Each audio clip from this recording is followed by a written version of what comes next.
Okay, we're gonna go back through our Mindsparks. Going back, trying to get through all the old ones, put them on video. Give you guys a little window into the crazy way my mind thinks about this stuff. We're outside watching the kids, so I'm sure you'll hear them playing in the background. But shouldn't be too much of a distraction. We're going back to September 19th. Oops, sorry about that. My bad. Let's go back. All right, so we're going. Golly, that's so many. Here we go. September 19th, 2018, over 6 years ago. It says, let me click into it here. If it's the same position for Uke when reversed, then it's derp. How the position Uke has on you is just as important as what position you have. Stop thinking just top and bottom.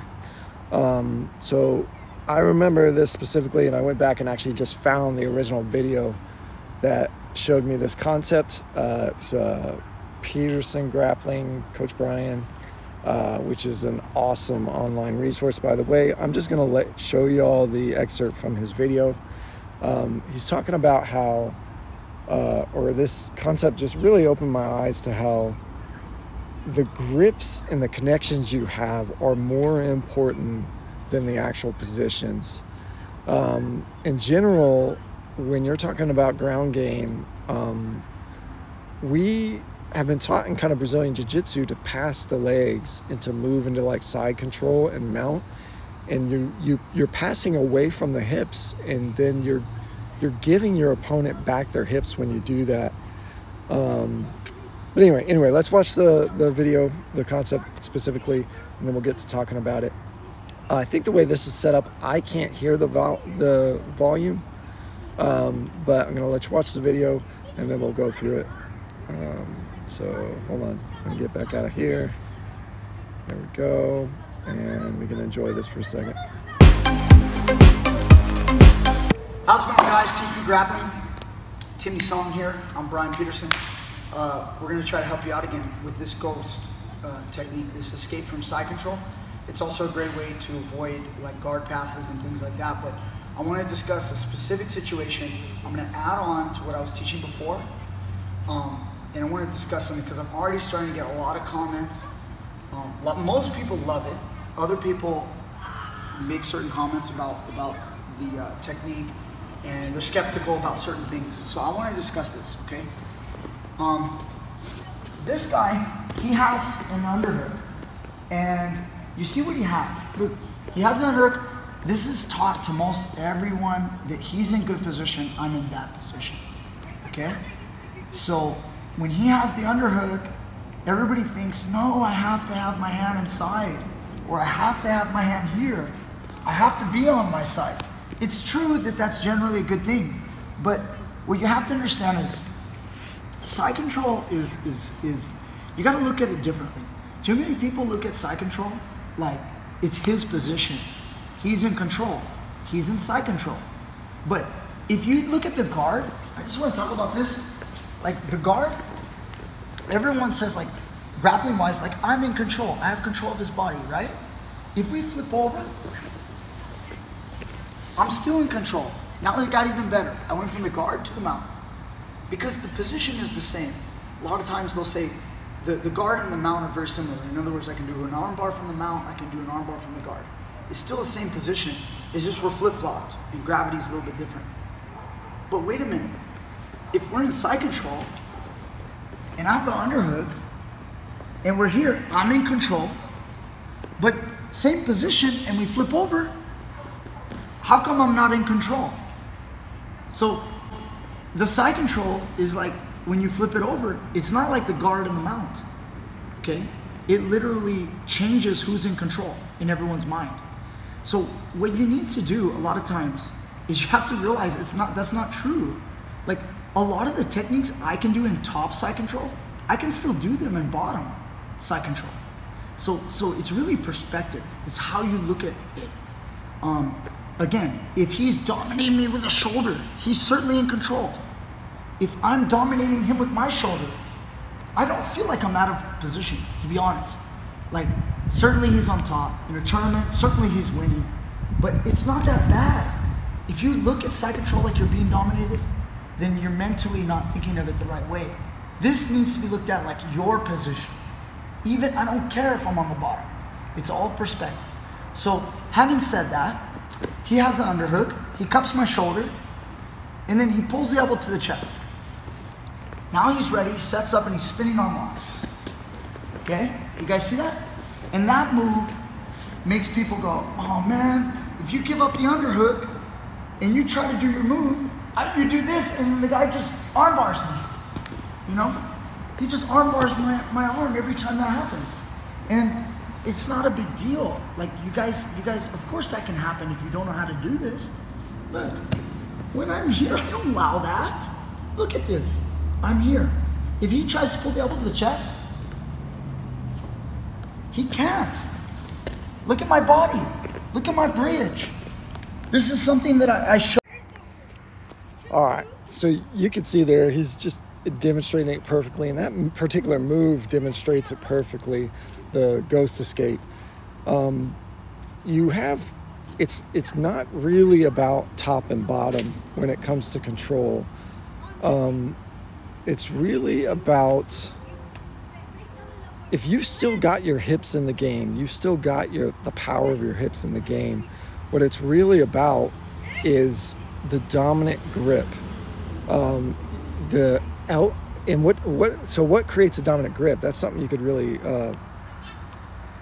we could break down and look at. Here, elbow exposure. This, like the ghost escape, just shows us so perfectly. We're taught, side control is this where we take this far side underhook and we look how much elbow exposure the top guy has here. Look how far his elbow is away from his core and his center. That's exposure. And you're just taking advantage of that exposure. You still have your hips in the game, you still have power going on. So you're taking advantage of this exposure by making this grip yours. You claim the arm for yourself as a bottom person.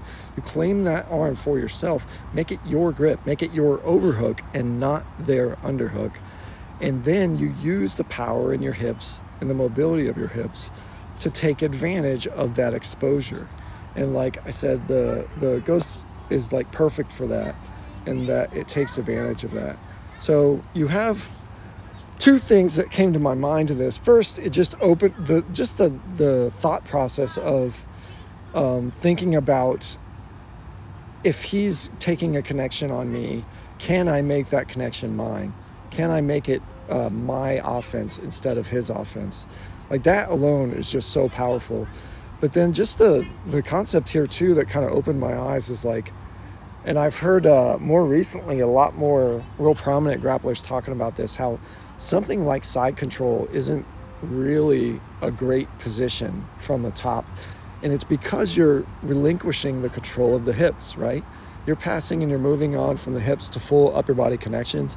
There's so much power that can be generated in the hips when you can get your feet into the ground, that giving that up to take side control, as we talk about it, really isn't the best way to go. And then when you add to that, like understanding exposure and elbow exposure and taking advantage of that, you can be dangerous from the bottom in positions like side control and positions even like half guard where they don't have full control of your hips. So it was two perspectives for me. One of them, from the bottom perspective, it was eye-opening to like just start to, when I'm in side control and my hips are free, really just play offense, right? As long as I'm working towards exposing their elbow in some way from the top, and then making those grips mine instead of letting them be theirs, that was just hugely beneficial to me in my bottom game, to the point where like I didn't care so much about them passing my guard. I kind of wanted them to move into side control so that I could do this and work this kind of stuff. And the ghost escape in particular came something that I found very often, and in particular that Darce escape too. When you add, when like the way he talks about in the rest of this video, I encourage you to check it out. It's He's got multiple Ghost Escape videos and goes into it in a lot of wonderful detail. But this leads to a Darce all day long, especially once you understand like keeping this connection and bridging when they try to run away from this connection. You find Darces like all the time. But anyway, I thought it would be a cool idea to look at, first, this concept is awesome, I wanted to show you guys, but then second, kind of look at this on the mat, kind of walking through maybe not a brand new beginner to grappling, but just someone who's not super tenured, like a blue belt or something. Just walking through this concept with them and kind of exploring it together would be a cool idea for a video. So I'd like to do that. We're gonna jump back to this. I will add in the two things I mentioned. So it's make the connection yours. We got elbow exposure.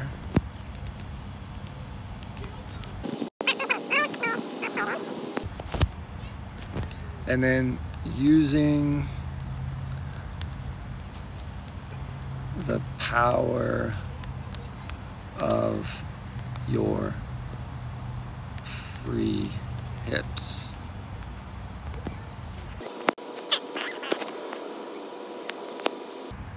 All right, so those three things, what I kind of want to walk through is we'll get some mat time and we'll do another video on this where we just use these three things in all the positions that don't involve, from the bottom, in all the positions that don't involve hip control. And then we will find cool escapes and even dominant offense just applying these three basic concepts, and we'll kind of walk through it together. And like I said, I think it might be best not to do it, I don't know, maybe somebody who is really tenured, this could really still just create stuff they've never explored before for them. But anyway, we'll get on the mats, and we'll check it out together. I think it'll be really cool. So that'll be the next video.